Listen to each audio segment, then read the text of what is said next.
We have the benefit of living in a very conservative-minded county, okay?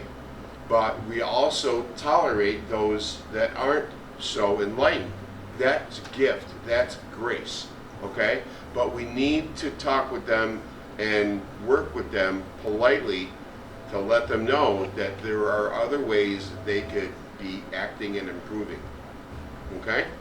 The only way we can have a constitutional republic is by a moral and just society. I think it's time that we introduce our guest speaker. John Elwood is the new president that was elected into office at the members' meeting this past April in Montour Falls. And John is a retired Army officer. I have the feeling he was pretty much a hard charger, but he's a patriot, okay? He's a leader. He has vision, he has dreams, he has a mission statement. He executes. He's not just somebody that starts things, he also brings ideas and projects to closure, okay? And I think we're going to be very good in the leadership hands of John Elwood.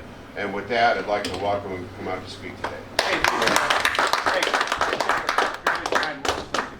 Hey, how are you? Great to be here. So that's Dick, that's Gary, that's Barry, that's Joe. Ma'am, I don't know your name. Mrs. Joe. Mrs. Joe. I know, not Janet, but I know Jane. And sir, I don't. Andy? Yep. Yeah. John? Dave. Dave. New Day. New Dave. New Dave, as everybody calls me. Okay. All right. Well, thanks for letting me talk to you guys. Got a few things to say. Actually, it took me 4 hours to get here, so I'm going to talk for 4 hours. Okay? Just kidding. Do what you got to do. Just kidding. So I thought it important to come around to all the different county chapters and meet the folks, because you guys, and when I say guys, ladies, I mean ladies too. It's just okay. So you guys are the backbone of Scope. I want to talk a little bit about the 5 priorities that Scope has for this year and probably next year. I'd like to talk a little bit about some bills, and I'd like to talk to you about some of the things that are coming up with Scope. So the 5 priorities. There are 5 priorities that I have that Scope has. One is, the first priority is to start synchronizing Scope's efforts with other 2A organizations in New York State. That would be New York State Rifle and Pistol. That would be Gun Owners of America, New York. That would be a couple of organizations that are located down on Long Island and in New York City. And so we started a conversation with those folks. In a little bit, I'll talk to you about what we're doing with those folks to synchronize, to increase our effect on New York State gun legislation. Okay. What you have in front of you, all right, so that's the first priority, is to synchronize with other 2A organizations. Number 2, and I'm going to need your help with this. Number 2, and I'm going to need your help with this, and that is to increase our membership. Our membership right now is just below 3,000 members, and that's pretty good. That's pretty good, but we need to increase our membership, and so I'm going to ask everybody in here, Andy, and John, and David, Big David or Little David? New Dave.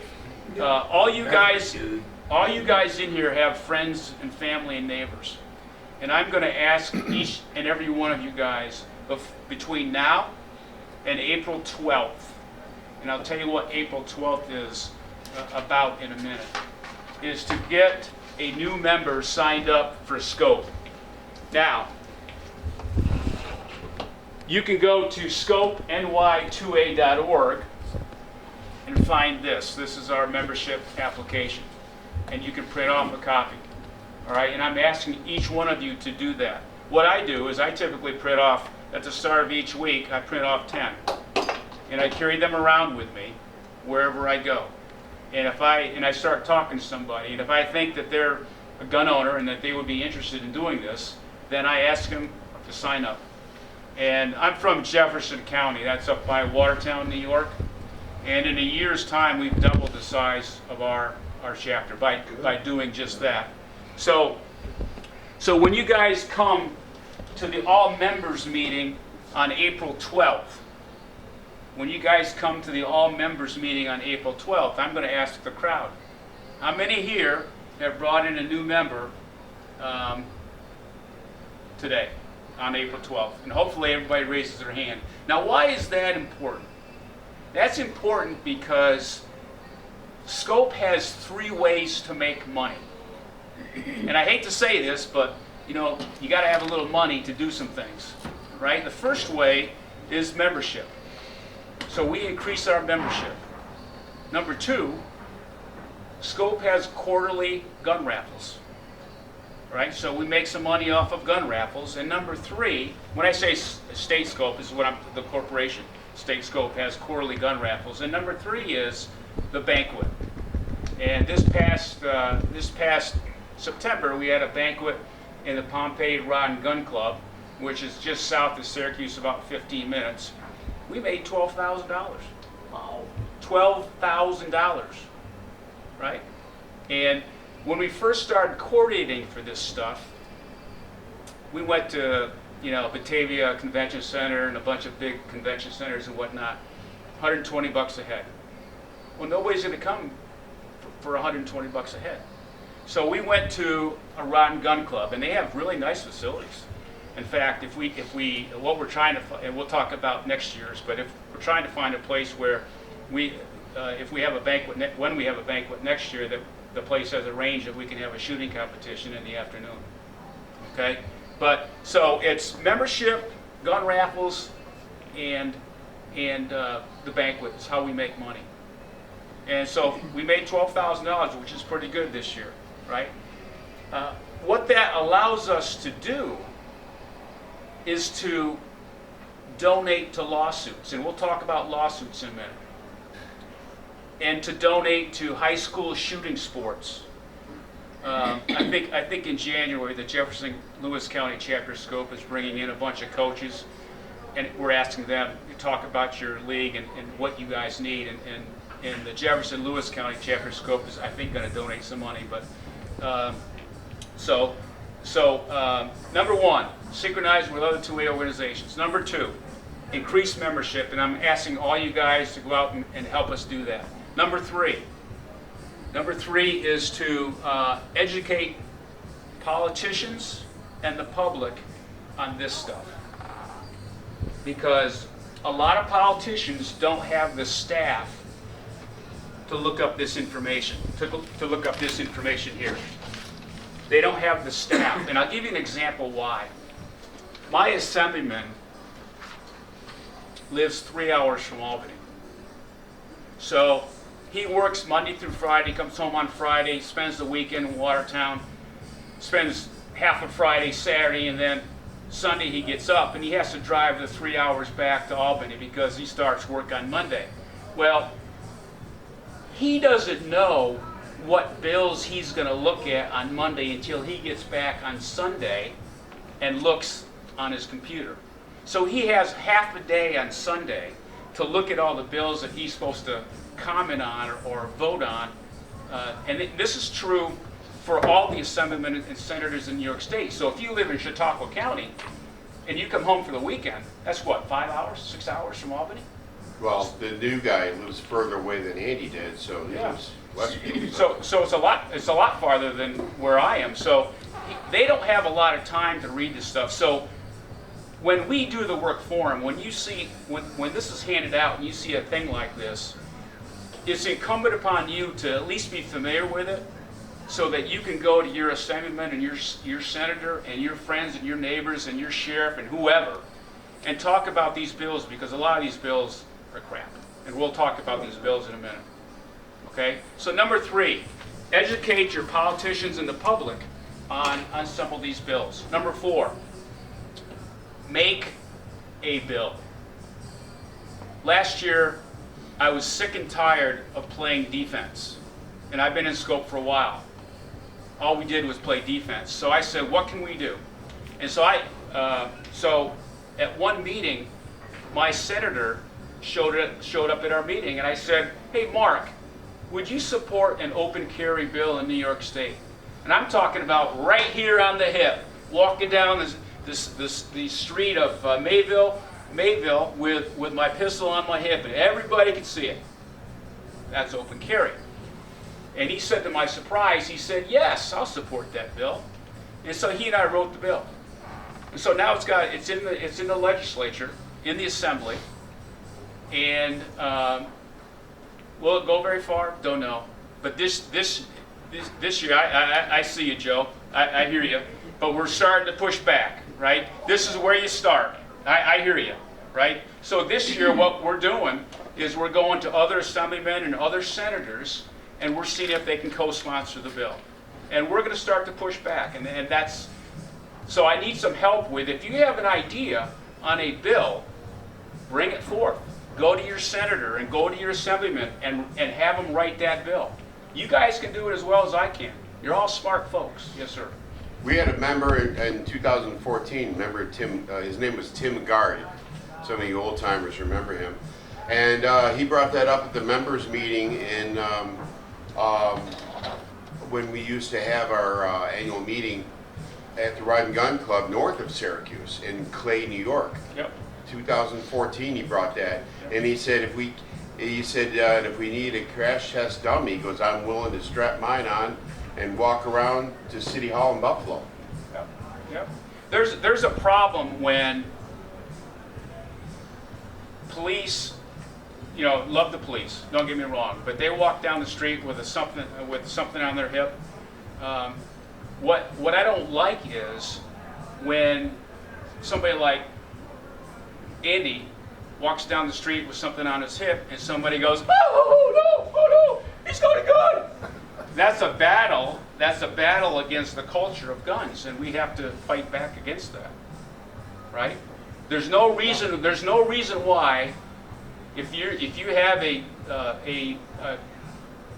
pistol on your hip, you can't walk down the street just like the local policeman can, and not have a problem. And we have to push back. And all of you guys here are as capable as I am to go push back. And so I'm charging each and every one of you guys to do that. All you guys know, folks. So I'm charging you guys to do that. And then the last priority is to support and donate to high school shooting sports. And this is one way that we push back against the anti-gun culture, is to make sure that our kids understand the rules of guns, how to treat them, how to use them, and all that stuff, and support the high school teams with whatever you can, with whatever they need. And that's the one way we do that. One way, when I say we, I'm talking about Jeff Lewis, is we go to fairs in the summertime, like I'm sure you do, and we do gun raffles, and we made a lot of money last year. We are healthy in Jefferson Lewis when it comes to money, and so we're able to donate $1,000 here or $1,000 there to high school shooting sports, or to lawsuits, and we'll talk about lawsuits right now. So at the last board meeting, okay, so does everybody know about the ban in New York State against body armor? Yes. Okay, so New York State's the only state in the country that has the ban on body armor. Now, body armor probably is not a big topic for most gun owners, but it is for some. So, There's a lawsuit, a counter lawsuit in that correct? So when it first started, there's a company called Armored Republic LLC, and it's a company out of Arizona that produces body armor. And they started the suit against New York State's ban on body armor, but it was out of the Eastern District of New York, which is in New York City. At the same time, Firearms Policy Coalition and another plaintiff started a lawsuit against New York State's ban on body armor in the Western District in Buffalo, New York. Well, so I started talking to the folks from Armored Republic, and then there was another member from Scope that started talking to Firearms Policy Coalition about their lawsuit. And we came together and we said, let's work together. So we started working together. And lo and behold, the Armored Republic LLC stopped their lawsuit. It went away, right? But still, there was a lawsuit by the Firearms Policy Coalition going on in the western part of New York. And that was good because the argument was that in western New York, there's better standing. In other words, the judges are friendlier for 2A in this part of the state than they are in New York City. So right now, that's currently ongoing. What just happened was that Judge Sinatra, who's got the case for the Firearms Policy Coalition, made a decision that the plaintiffs in the case did have standing. What that means is they can go forth with the lawsuit. So discovery has started now. And so that lawsuit is still going on, right? And so in our board meeting in October, in the Scope board meeting in October, I stood up and I was talking about this. And then somebody stood up and said, well, you know, that's good, but that doesn't really, there's not a lot of gun owners in Scope that are concerned about body armor. They said, what about the ban on ammunition, on the background checks for ammunition? And I stopped for a minute and I said, you know, that's probably right. More people are interested in that than in the body armor. So we're taking a look at that lawsuit as well. And because Scope did so well with the banquet, that $12,000, we have some money that we can donate to these larger organizations that are fighting these lawsuits. And that's part of what you guys do. When you put in your membership each year or however you do it, that money goes toward lawsuits. It can go to lawsuits. And I'll be frank with you, I think Scope needs to be able to publicize what they do, whether it's doing lawsuits or writing petitions or whatever it is. And we'll talk about petitions in a minute. But, and then there's another lawsuit that was started, I think, last year, late last year, on the vintage firearms. It was about an FFL down in Endicott, New York, who had bought somebody came into his store and bought a rifle. Then he goes out and he shoots a bunch of people. And so they came after the FFL for that. And I'm talking, his name is Robert Donald. And I'm talking to him, and right now it looks like his lawyer thinks that his piece of that will be dismissed. But Scope donated a bunch of money, I want to say $6,000 to his lawsuit. And it's making a difference. And he loves Scope. I mean, he calls me and he says, thank you so very much, this has really helped out a lot, blah, blah, blah. So if you're sitting here month after month and not thinking that you're making a difference, you're wrong. You are making a difference. And one of the reasons why I'm here tonight is to make sure to tell you that you are making a difference.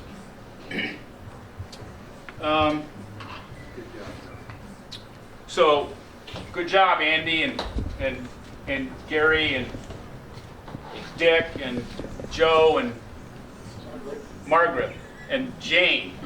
And Barry, you're just coming on board, so I can't say thank you, but for the next. Well, if we're going to give credit, we got to give credit to Karen, because Karen's a new member as of tonight as well. All right. You know, Karen, I was going to ask you if you were a member, and so now I know. So, okay, so I want to go to this. So, the iron is hot right now. And what I mean by that is we control the presidency, we control the House, and we control the Senate. Now, I want to flash back about 6 years. 8 years to 2017. Between 2017 and 2019, or 2017 and 2019. Okay, so President Trump, way back when, said, "I will support a national reciprocity bill." Everybody heard that? It's in the, you can Google it, all right? So, in those 2 years, he controlled the presidency of the House and the Senate. Nothing happened. And that irritated me. So now, let's fast forward to a week ago, when we got the House, the Senate, and the President. All right? The difference is now we have a speaker in the House that supports President Trump, unlike the last guy, Paul Ryan. Okay? So, Scope has written a letter to Claudia Tenney. Now, I don't think she is your congresswoman, but she's mine, and most of New York. We like her.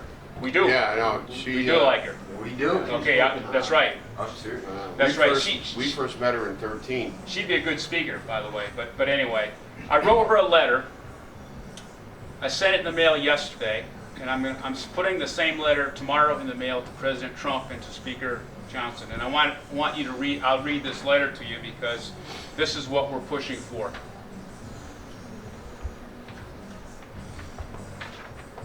Congratulations on your recent re-election to the House of Representatives and your third term as Congresswoman in the New York 24th Congressional District. Your decisive win against your Democratic opponent illustrates what your hard work, dedication to duty, and commitment means to your constituents. You are highly respected and valued by your constituents. Keep up the great work. Thank you. Paragraph 2. During the Biden-Harris administration, more than 7 out of 10 people think the country is headed in the wrong direction. I completely agree. The good news is the re-election of President Trump and you will result in accountability and common sense returning to the government of the United States. Paragraph 3. During President Trump's first term, President Trump advocated for a national reciprocity bill for concealed carry permit holders. At the time, President Trump pointed out that a driver's license is recognized from state to state, so a concealed carry permit should be too. Call it a right, not a privilege. For whatever reason, a national reciprocity bill did not come to fruition, even with Republicans controlling both the Senate and the House. Paragraph 4. In a 2023 speech, former President Trump stated, "I will protect the right of self-defense everywhere it is under siege, and I will sign concealed carry reciprocity. Your Second Amendment does not end at the state line." Last paragraph. I humbly request that you sponsor a national reciprocity bill and push it through the House of Representatives. Additionally, coordinate with members of the United States Senate to do the same, with the result that President Trump signs a national reciprocity bill into law before the end of the 2026 legislative year. Very seldom does one political party control 3 branches of government. Republicans do now. Please don't waste this opportunity to push a national reciprocity bill across the goal line. Gun owners across New York State and around the United States have been waiting a very long time. Now is the time to act. And so that letter went out to Tenney 2 days ago, and it will go out to Trump and Speaker Johnson tomorrow.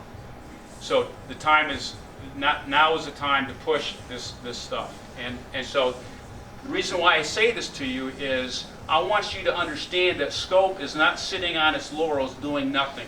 We're involved with lawsuits. We're involved with pushing for national reciprocity. And this letter, I talked to GOA today on the trip up here. Bill Robinson from GOA New York he likes this. He's going to start pushing this too to his different constituents and Congress people that are in his area. So I want you to know that Scope is moving to do things, and we can't do these things without you. Okay? Okay, I'm doing a lot of talking. I just want to go over a couple bills on this page. And then I'm going to ask you, I'll say a few more things, and I'm going to ask you for what ideas you have. Number 2, Senate Bill 8461. You guys talk about that quite a bit. That's a bill that prescribes specific dimensions for skeet ranges, 300 by 600 yards, right? Where I come from, and you can't have a open water source, Right. et cetera, et cetera. Where I come from, that negates Watertown Sportsman's Club and a lot of the others up north, like it probably does here. So, about 4 months ago, we started a petition. We were planning to start a petition, and it was during the scope banquet that we were going to hand that petition out, because Susan, the scope secretary, had made the petitions and we were all ready to go. And at the banquet we were going to hand the petitions out to all the county chairmen. Well, about a week before that occurred, on a Friday night, I get a phone call. And I get a phone call from a guy I'd never heard of before. He was from Ulster County. And he goes, "Hey, don't..." Okay, let me back up a minute. Before that occurred, I was on the radio station 1040 AM out of Rochester. It's Bill Robinson from GOA's. He's got a 2A show on Mondays from 10 to 11. So he invited me to come on. And when I was on there, I was talking about 8461. And so a week later, on a Friday night, I get a call saying, "Hey, don't do the petition." Well, I've been burned, like many of you have been burned a couple of times in New York State being a gun owner, because we're promised one thing and nothing happens, and so we have to put up with a bad law. And so that was my initial thought process. And I said to the guy, "No," I said, "we're going to go forth with this." And he didn't really, didn't like that too much. And Bill Robinson was in the room with this guy. And so Bill gets on, and I know Bill, and he said, "John, listen, I can't tell you everything, but this is what I'll tell you. The bill sponsor, one guy from the Senate, is from the Democratic Party. That's it. No co-sponsors, one guy, right? So another member of his party is working to nix the bill. And that's what Bill told me. And I said, "Okay, we'll put this guy back on the phone." So he got back on the phone, and he said, there's a guy in the Democratic Party working against a member of this party, the sponsor of the bill, to cease fire on the bill. And I said, "I still want to go forth with a petition." And he said, "Look," he said, "January 2025 is a new legislative year. The bill numbers change. And it'll be 2 months. It'll be probably the end of February before the bills get a new bill number." And he said, "If this bill shows up in the January time frame, you still have enough time to write the petitions and get them going and send them to the governor and to the 2 majority leaders in the Assembly and to the Senate." So I said, "Okay, we'll give it a shot." But I told Bill, I said, "Bill, if this guy screws me, I will never listen to him again." And so right now, the way it is the bill is supposedly dead. It will not come back at the start of the legislative year. But if it does, we have the petitions ready to pass out to all the... Number 2. Yeah, that died previously. It's still going. No, I mean, but it had died in previous legislative sessions. as well. Well, it's going to go away. I mean, it's not going to come back. I mean, before this conversation, it can come back, right? Okay. So what I'm saying is it's not going to come back. So 8461 was the death nail for a lot of gun shops and gun clubs, Right. right? because there was another piece of that that said you can build a barrier, you know, and to catch the lead and all this stuff. And I'm thinking, well, geez, you know, I know the budget in the Watertown Sportsman's Club, and it's not that big. No, it would have Right. put all of our guys out of business. Now I will tell you, and I learned this today, that there are a couple of clubs in Greene County that have purchased netting to catch the lead. So these clubs are anticipating that it will come back, right? So we'll see. It better not come back, because if it does come back, I'm leading the charge with the petitions.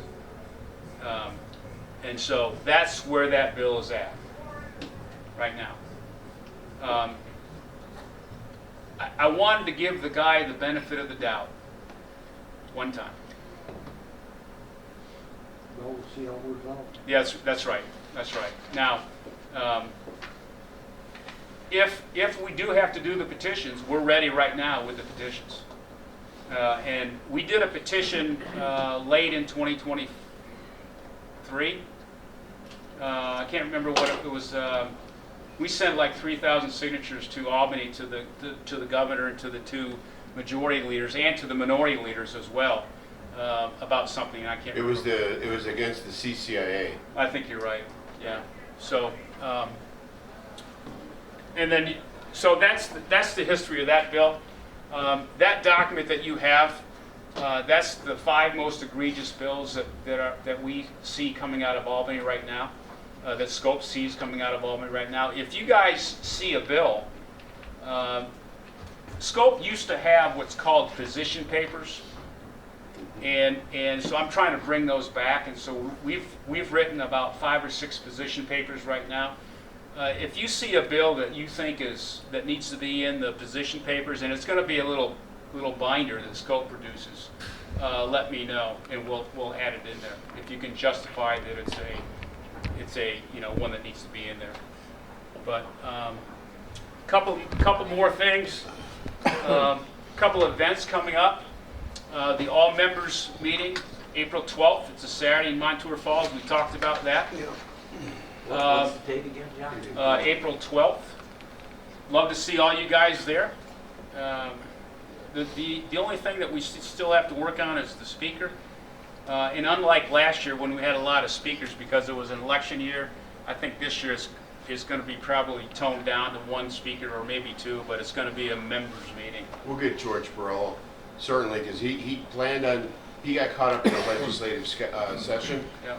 So he covers a lot of us in the Talk representative area. talk with Jack Prendergast about that, if you Yeah. would, because he's got to work in that. In September, we're going to have a Scope banquet again, but I need some help. At the last banquet, I told Jane, I think, we need to move it a little farther west in New York State, because I'm trying to be fair. One time in the east, one time in the west. It's not really east because it's kind of central, but you know what I mean. So right now we're looking for a spot around if you draw a line north to south around the Rochester area, maybe a little farther to the west area, not past Batavia, but somewhere in there, where we're looking for a venue where it can seat about 200, 225. Has a bar, ideally a gun range. So if you know of a VFW or a rod and gun club or anything like that, let me know. One guy's come up already and said Palmyra has a 200 plus seat, Palmyra VFW has a 200 seat VFW with a kitchen and bar and stuff. And next week or the week after, I'm going to take a look at it. To see if it meets our It's a good requirements. location. But if you have an idea of a place like that, let me know. Let Will know, and we'll go from there. Okay, what else? Okay. So this is November 19th. By the 31st of December. if anybody is interested in an at-large director position for state scope, your biography and your application needs to be in. Okay, please send it to Sue Maressa, and you'll find her address on the membership thing. So a biography, in other words, hey, I'm John Elwood, I'm interested in being an at-large director. Now, what is an at-large director? That's a guy that wants to get involved with working on a committee, maybe a bylaws committee or an election committee or a gun raffle committee. We had a couple of committees that people are working on, but Scope needs some at-large directors. And it's not a lot of commitment. It might be, for example, the election committee. They have done nothing all year. They'll probably do a little work in December to get ready for the election in April. But if you're interested in that, make sure your application and your biography is in by the 31st of December. And when you get your firing lines this time, it'll be in there, okay?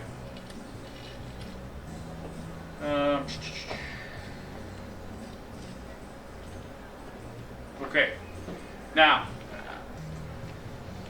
what is it that Scope is not doing that you think Scope needs to do? Now, I can think of one thing. We need to get better with social media. And that's what we're working on, a strategy to do that. But what is it? Is Scope doing? What is it that Scope needs to do that we're not doing? We have a serious branding issue, Branding, okay? marketing. Marketing. And we were more effective and we swelled the larger memberships when we had swag. Okay. Now, we got hung up around the axle on the sales tax issue, and that's easily resolved. Let me stop you there. Okay. And I completely agree with you. Okay. And one of the things that is probably 4 or 5 on the list, but we're trying to bring merchandise back. And Will is right. There's a tax requirement there. So what we're trying to do is to make Scope merchandise to sell at fairs and wherever, so that we can make a little bit more money. Just kind of like the NRA does. But there are tax requirements that we have to make sure that we're. You didn't wear yours tonight either. So, okay, so got it. Yeah. Merchandise. What else? Yes, sir. What would a billboard cost? A billboard. And the right spot? Heavily traveled. Yeah, I mean, Chapters used to independently purchase billboards and billboard messages. yeah. We can look into that, Gary. I've run into people locally, and I kid you not, they have no idea what Scope is. They don't know what Brings back the market. firing lines is. They're lost. Yeah. One way to do that is to get out with your friends and tell them what Scope is. But you're right. We need to do a better job of marketing. I agree. What else? Well, the thing too, there's a lot of apathy in this state. You know, you try, get people to join this club and everything else. They just kind of fluff it off. Yeah. There's a stat that Scope uses a lot, and it is of the 5 million gun owners in New York State during the 2022 governor's election, 1.2 voted. That left 3.8 did not vote, and Zeldin lost by what, 300,000? 524,000. 524,000. So if a bigger majority had voted, we wouldn't be in the state that we're in now. One of the reasons why people don't vote is because, that 30-odd 6 that I own, they're not going to take that from me. Right. They're going to take the AR-15 that you own. But what people don't realize is that what happened in World War II with the Jews, right? They came after the Jews. And then they, once if they'd gone any farther, they can start coming after the Christians, and they go after the Hindus and go after whoever else is next. And the last group, when they, hey, who's left to help me? There's nobody left. So And that's why the Democrats lost with the identity politics. Yeah. So, We're God, not done with it yet. no, we're not. Don't hang them up. So, I'm taking back social media and marketing. What, John, what about people like me that do not prescribe or subscribe to social media?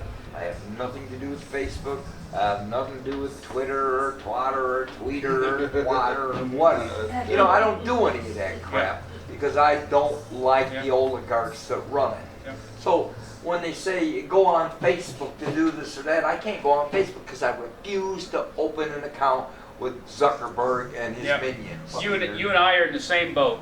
Okay, I don't do social media I've either. never been, and I'm Neither have I. the good Lord will, and I So- never will be. So that makes it hard for you and I. But you know what I do? I print off the 10 copies, and I carry them around with me. And wherever I go, if I think I'm talking to this guy over here, and he looks like a gun owner, and I spend 2 or 3 minutes talking about guns, and I think he might be a member, I give him a membership. That's what you have to do. That's what you have to do. One-on-one. That's the old-fashioned way of doing it, but that's what you have to do. One-on-one deal, they call it. Yeah, that's right. So just to sum up, I want to thank every one of you for being a member of Scope, because we can't be successful without you. And Barry, thank you for joining, and Karen, thank you for joining Scope. I thank all of you for all that you do, because what you do is important. If you didn't do what you're doing, the gun rights in New York State would not exist. So thank you. Thank you for Round of applause, please.